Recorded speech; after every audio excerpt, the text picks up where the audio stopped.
Hello! For this historical retrospective, I will be following up my previous video in which I covered the Heptarchy and complete the history of the Anglo-Saxons, specifically in the era of a single unified Anglo-Saxon kingdom, beginning with the reign of Alfred the Great and ending with Harold Godwinson. We're starting with Alfred and not the arrival of the Anglo-Saxons and Jutes because this video is intended to only cover a united Anglo-Saxon England, not the Heptarchy where there were various Anglo-Saxon powers. Watch my previous video for an overview of that topic. For now, let's just look at England in its early stages and its immediate predecessor state, Wessex, because while commonly considered the first king of England, Alfred was not. He was the king of Wessex and later adorned with the title King of the Anglo-Saxons. So first some context about the state of Wessex when Alfred took the throne. The Vikings, or Norsemen from Scandinavia, modern-day Sweden, Norway, and Denmark, first attacked the island of Great Britain in 793 at the Lindisfarne Monastery in Northumbria, beginning what is known as the Viking Age, which encompassed most of Europe, but the British Isles in particular. Less than a century after that, the Great Heathen Army, a coalition of mostly Danish Vikings, launched a large-scale land invasion of England, quickly conquering the kingdoms of Northumbria and East Anglia, leaving just Wessex and Mercia. In 871, Alfred and his elder brother and king of Wessex, Aethelred, defeated the Great Heathen Army in the Battle of Ashdown. However, the Vikings still remained a persistent and significant threat. That same year, Aethelred died and would be succeeded by Alfred, who, rather than fighting the Vikings, decided instead to pay them off while he prepared. And that preparation paid off because when he eventually was forced to deal with the inevitable threat in 878, he led the Saxons to a resounding and historic victory in the Battle of Edington, forcing the Vikings to leave Wessex alone, withdraw from their occupied lands in Mercia, and their leader, Guthrum the Old, even converted to Christianity afterwards, as opposed to traditional Viking Norse paganism with Thor and Odin and all those guys. The Vikings then settled in their previously conquered lands of Northumbria and East Anglia, and while occupied by the Vikings, this territory is commonly referred to as the Danelaw. Meanwhile, Wessex, under Alfred, began to thrive, establishing overlordship of Mercia, strengthening the military, promoting education, and ushering in the Alfredian Renaissance, coinciding with the mainland European Carolingian Renaissance of Charlemagne. He would also take the title King of the Anglo-Saxons as he ruled over all of the remaining independent Anglo-Saxon kingdoms, the others of course being ruled by the Danes. His son, Edward the Elder, after a brief succession dispute with his cousin Aethelwold, would also take the same title. He became King of Wessex and of the Anglo-Saxons and continued the successes of his father, mostly in regards to warring with the Vikings. He would lead Wessex in an invasion of the southern Danelaw, defeating their forces led by Guthrum II in the Battle of Tempsford. These victories would allow Edward to add East Anglia as well as fully absorb Mercia into his domain, significantly expanding the territory of Wessex. This trend of expansion would continue under Edward's son Aethelstan, who's often considered the first true king of England, although initially he only took the title King of the Anglo-Saxons. After his conquest of the remainder of the Danelaw in 927, he instead took the title King of the English. Aethelstan would also further centralize English governance, ushering in an era of relative peace with the Norse. Said peace was further secured by Aethelstan's half-brother and successor Edmund I.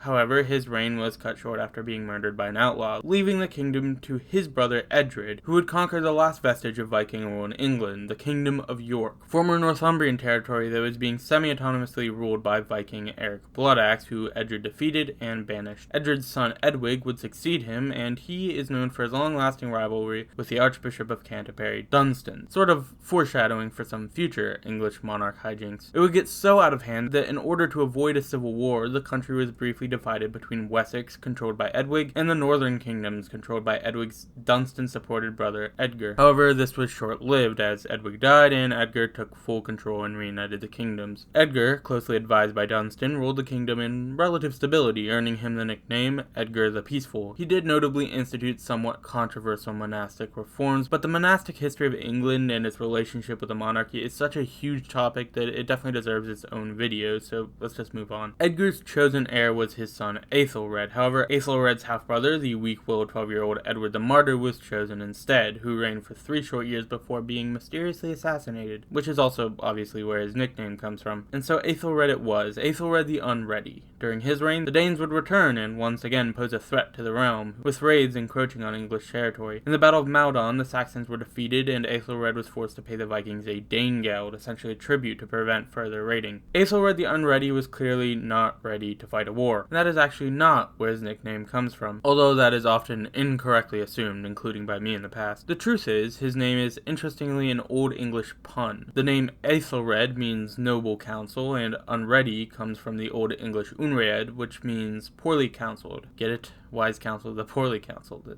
It's funny.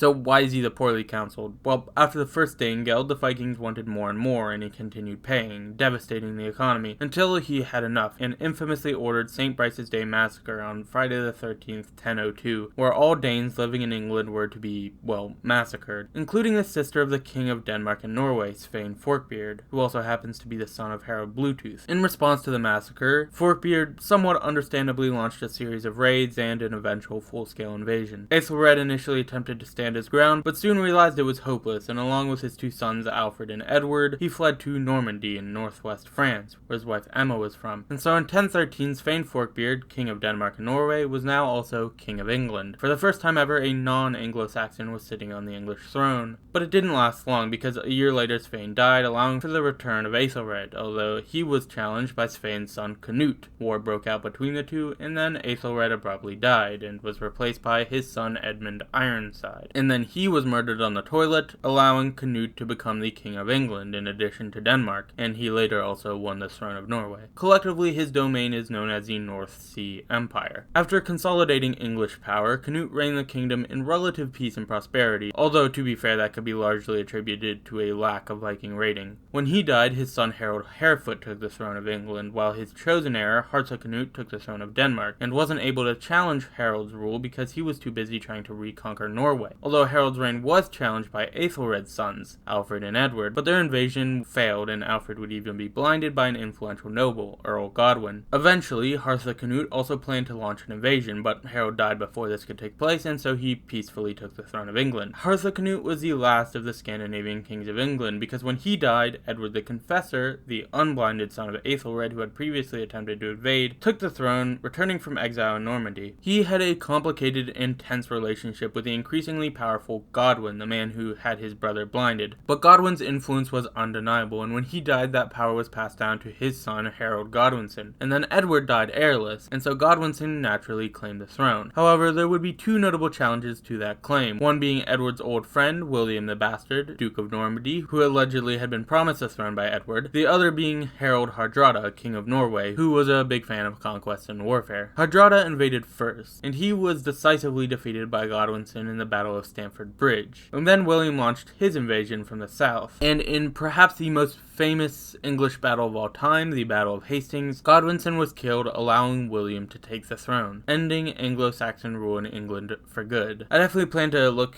more at English history in the future, so subscribe if you're interested in that. Again, any suggestions or feedback is very much appreciated. Thanks for watching.